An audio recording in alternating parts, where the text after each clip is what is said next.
വിചാരിക്കുന്ന പോലെ നിസ്സാരക്കാരനല്ല കേട്ടോ ഈ ജല്ലിക്കെട്ട് പോത്ത്.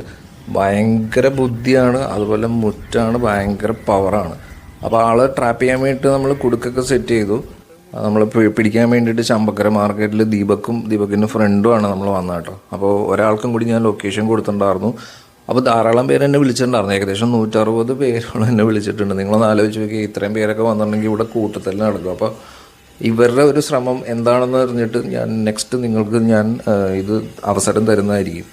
അപ്പോൾ നമ്മൾ ഈ പറഞ്ഞ പോലെ ഒരു 12 മണി കഴിഞ്ഞപ്പോഴത്തേക്കും ആളെ ലൊക്കേഷൻ ചെയ്ത് സ്കെച്ച് ചെയ്തിട്ട് നമ്മളൊരു പൊസിഷനിൽ എത്തിച്ച് കുടുക്ക് വെച്ചു.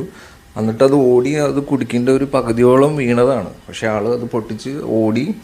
അപ്പോൾ ഇപ്പോൾ ആൾ മിസ്സിങ് ആണ്. അതായത് ഇവിടുത്തെ ഒരു ഭൂപ്രകൃതി എന്ന് പറഞ്ഞിട്ടുണ്ടെങ്കിൽ മൊത്തം കുളങ്ങളും പാടങ്ങളും അങ്ങനെയുള്ള ഒരു വിശാലമായ ഒരു ഏരിയ. നമുക്ക് എവിടെയെങ്കിലും കൊണ്ടിട്ട് ഇതിനെ ട്രാപ്പ് ചെയ്യാനെന്ന് പറഞ്ഞിട്ടുണ്ടെങ്കിൽ അത് പോസിബിളായിട്ടുള്ളൊരു കാര്യമല്ല. അപ്പോൾ ദൂരത്തുനിന്ന് നിങ്ങൾ വരികയാണെങ്കിൽ പറഞ്ഞില്ലേ കറക്റ്റ് സ്കെച്ച് ചെയ്യാതെ വന്നിട്ടുണ്ടെങ്കിൽ അത് നിങ്ങൾക്ക് പണിമുടക്കായിരിക്കും, നിങ്ങളുടെ സമയം വേസ്റ്റ് ആവും.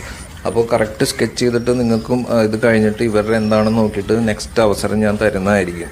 അപ്പോൾ ഇന്നത്തെ ഈ പറഞ്ഞ പോത്തുപിടുത്തത്തിൻ്റെ ഫുൾ വീഡിയോ ഞാൻ യൂട്യൂബിൽ ഇടുന്നുണ്ട്. നിങ്ങൾ സെർച്ച് ചെയ്തിട്ടുണ്ടെങ്കിൽ നിങ്ങൾക്ക് കാണാം. ദയവായി നിങ്ങൾ എന്നെ വിളിക്കരുത്, നിങ്ങൾ മെസ്സേജ് ചെയ്യുക. ഞാൻ ഡീറ്റെയിൽസ് നിങ്ങൾക്ക് ഞാൻ റിപ്ലൈ തരാം.